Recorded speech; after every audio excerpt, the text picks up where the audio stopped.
خدا کے بلبل ہیں، ہم دین خدا کے بلبل ہیں، قرآن کے نغمے گاتے ہیں، ہم دین خدا کے بلبل ہیں، قرآن کے نغمے گاتے ہیں۔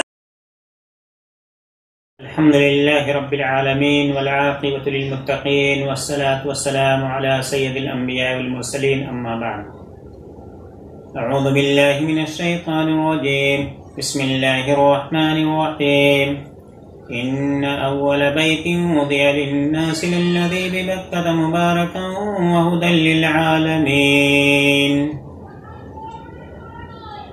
محترم سامعین و حاضرین ناظرین، السلام علیکم ورحمۃ اللہ وبرکاتہ۔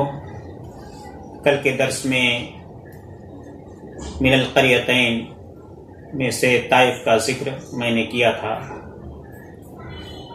مشرکین نے مکہ جو کہا کرتے تھے کہ اللہ رب العالمین کو عظیم آدمیوں پر قرآن نازل کرنا چاہیے تھا، تو طائف میں عظیم اس وقت بتایا گیا تھا کہ کون شخص تھا۔ آج انشاءاللہ الرحمن مکہ مکرمہ میں اس وقت عظیم اور بڑا کون مشہور تھا اور کسے لوگ عظیم سمجھتے تھے؟ ولید بن مغیرہ یہ بڑا اور عظیم سمجھا جاتا تھا، کیونکہ اسے لوگ قریش کا فول اور عل کہا کرتے تھے، یعنی پورا قریش اکیلا ایک طرف اور ولید بن مغیرہ ایک طرف۔ پورا قریش مل کر کے خانہ کعبہ کا غلاف تیار کرتا تھا تو ولید بن مغیرہ اکیلے ہی خانہ کعبہ کا غلاف تیار کر دیتا تھا۔ اس وجہ سے لوگ اس کی مالداری اور اس کے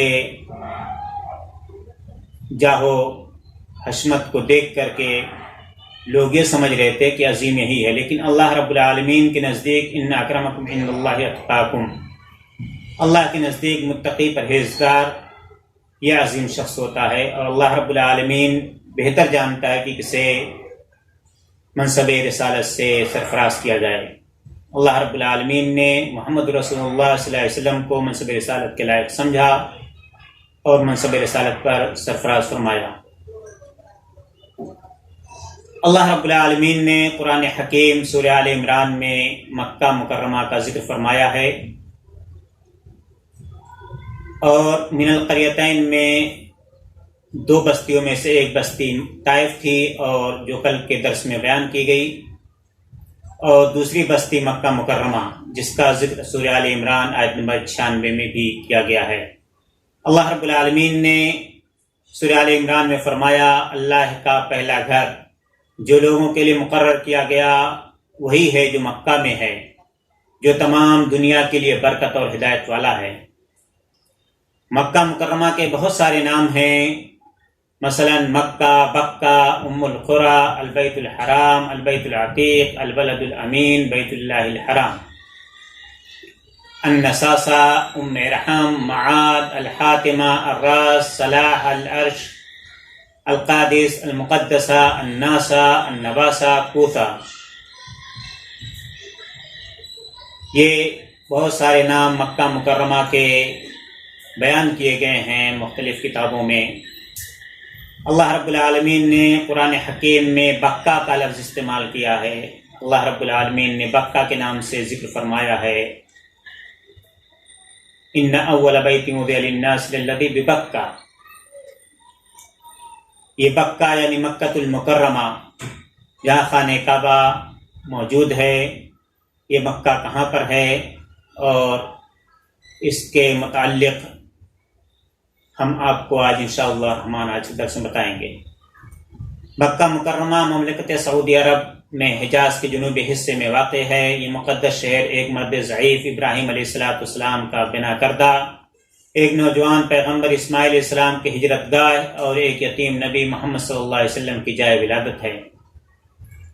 مکہ سطح سمندر سے تقریباً 330 میٹر بلند ہے۔ شہر اساساً شرقاً غرباً تقریباً 3 کلومیٹر لمبا اور شمالاً جنوباً تقریباً 1.5 کلومیٹر چوڑا ہے۔ شہر مکہ کو اس لحاظ سے حرم کہتے ہیں کہ یہ حرمت اور عزت والا مقام ہے۔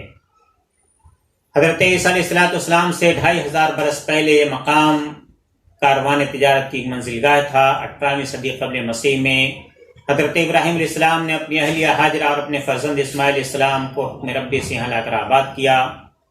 باپ بیٹے نے اللہ کے نام پر یہاں ایک عبادت گاہ بنائی جسے کعبہ کہا جانے لگا۔ اس مقدس عمارت کے ساتھ مکعب نما ہے، لہذا ایک کعبہ کہلائی، کیونکہ عربی میں 6 اقسام مربع پہلوؤں والا پانسا مکعب یا کعبہ کہلاتا ہے۔ فرزندان اسماعیل کی اولاد ایک مدت یہاں بالادست رہی۔ کعبہ کی تولیت انہی کے پاس تھی۔ اس کے بعد قحطانی قبیلے بنی جرہم نے غلبہ حاصل کر لیا اور بنو اسماعیل کو مکہ سے نکال دیا، کیونکہ انہوں نے ابھی تک بت پرستی میں بنو جرہم کا ساتھ نہیں دیا تھا۔ پھر قصی نے، جو بنی اسماعیل میں سے عدنان کی 15ویں پشت میں تھے، 440 عیسوی میں دوبارہ مکہ پر قبضہ حاصل کر لیا۔ انہوں نے یہاں مشترکہ حکومت کی بنیاد رکھی اور درج ذیل اور کچھ عہدے قائم کیے، مثلا رفادہ، حجاج کی ضیافت، حاجیوں کی ضیافت، سقایا، حاجیوں کو پانی پلانا، حجابہ، غلاف کعبہ کا اہتمام اور چوکیداری، قیادہ، سرداری، قومی نشان، لواء، پرچم، قومی مجلس جسے ندوہ یا دار الندوہ کہتے تھے۔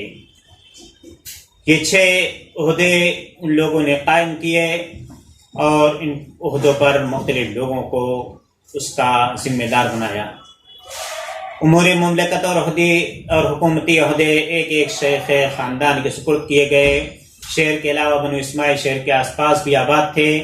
مکہ کے جنوب کی پہاڑیاں قبیلے حذیل کا مسکن تھیں، جنوب کی طرف وادی القریٰ قدیم قبائل کا مسکن تھی، اس کے اطراف میں قبائل کنانہ رہتے تھے۔ مکہ کے پاس جبل حبشی کے دامن میں حبشی قبائل آباد تھے۔ مکہ کا قدیم اور اصل نام بختہ ہے، جیسا کہ سورہ آل عمران آیت نمبر 10 میں اللہ رب العالمین نے ارشاد فرمایا ہے، پہلا متبرک گھر جو لوگوں کے لیے بنایا گیا وہ مکہ تھا۔ یہ شہر تہامہ عرب کا مغربی تنگ ساحلی میدان کے مشرق میں جدہ سے تقریباً 64 کلومیٹر کے فاصلے پر واقع ہے۔ مکہ مکرمہ کو بلد الامین، ام القریٰ، بیت العتیق اور بیت الحرام بھی کہا جاتا ہے۔ ام القریٰ کی نسبت سے مکہ میں ایک جدید یونیورسٹی کا نام بھی ام القریٰ ہے۔ یاقوت حموی رحم اللہ نے موجب البلدان میں لکھا ہے کہ ابتدا میں حرم کعبہ کی عمارت کا نام مکہ تھا، بعد میں پورے شہر کو مکہ کہا جانے لگا۔ مکہ معظمہ جغرافیائی لحاظ سے 21 درجے 38 دقیقے عرض بلد شمالی اور 40 درجے 9 دقیقے طول بلد مشرقی پر واقع ہے۔ مکہ وادی ابراہیم میں ہے جو 2 پہاڑی سلسلوں کے درمیان ہے۔ شمال میں جبل قیعان اور شعب بنی عامر ہے، جنوب میں جبل حدیدہ اور جنوب مغرب میں جبل عمر ہے۔ جنوب میں غار ثور کی سمت جبل قدا ہے، مشرق میں شعب ابی طالب اور جبل حرا ہیں، مزید مشرق میں جبل خندمہ اور شمال مشرق میں جبل ابی قبیس واقع ہیں۔ مکہ معظمہ کا وسط بیت اللہ یعنی خانہ کعبہ ہے، جو القشاشیہ، شعب علی، الشامیہ اور الشبکیہ کی پہاڑیوں کے درمیان تقریباً 200 میٹر مربع کی وادی ہے، جس کے چاروں جانب اونچے پہاڑ ہیں، ان میں اونچی نیچی آبادی ہے۔ مکہ شہر کے وہ علاقے جو بیت اللہ سے بے نشیب گہرائی میں ہیں مصفلاش نشیب علاقے کہلاتے ہیں، اور فراز والے علاقوں کو المعلات یا المعلّہ اونچے کہا جاتا ہے۔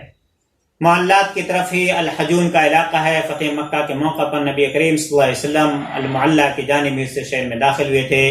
اس سے 8 سال پہلے 622 عیسوی میں جب نبی اکرم صلی اللہ علیہ وسلم مکہ چھوڑ کر جانے لگے تھے تو رسول اللہ صلی اللہ علیہ وسلم نے شہر کی جانب رخ کر کے فرمایا تھا، مکہ مجھے تمام شہروں سے بڑھ کر تجھ سے محبت ہے، مگر تیرے بیٹے مجھے یہاں رہنے نہیں دیتے۔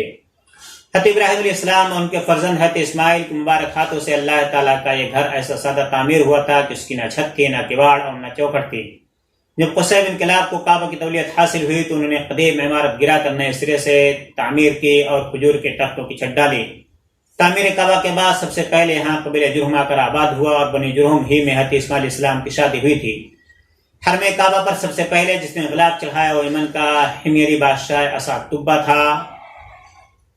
نبی اکرم صلی اللہ علیہ وسلم کی عمر جب 35 برس تھی اور سیلاب سے کعبہ کی عمارت کو نقصان پہنچا تھا، قریش نے اسے گرا کر دوبارہ تعمیر کیا۔ عبداللہ بن زبیر رضی اللہ تعالیٰ عنہ خلیفہ ہوئے تو انہوں نے کعبہ کو ابراہیمی بنیادوں پر اثر نو تعمیر کیا، لیکن 10 سال بعد 74 ہجری میں حجاج بن یوسف نے پھر اسے قریش کی بنیادوں پر تعمیر کر دیا۔ شعبان 1039 ہجری میں موسلادھار بارش سے کعبہ زمین بوس ہو گیا تو تو عثمانی خلیفہ مراد خان نے اسے نئے سرے سے تعمیر کرایا۔ چنانچہ کعبہ کی موجودہ عمارت عثمانی تعمیر ہے، اس کی اونچائی 15 میٹر، لمبائی تقریباً 12 میٹر اور چوڑائی تقریباً 11 میٹر ہے۔ یہ تھا مکہ المکرمہ کا مختصر تعارف اور اس کا مختصر منظر کشی میں نے کی۔ اللہ رب العالمین سے دعا ہے کہ العالمین ہم تمام لوگوں کو قرآن حکیم میں ذکر کیے گئے تاریخی مقامات کو سمجھنے اور اس سے عبرت و نصیحت حاصل کرنے کی توفیق عطا فرمائے، آمین۔ اقول قولی ھذا استغفر اللہ للمسلمین فاستغفروہ انہ هو الغفور الرحیم۔ السلام علیکم و رحمۃ اللہ وبرکاتہ۔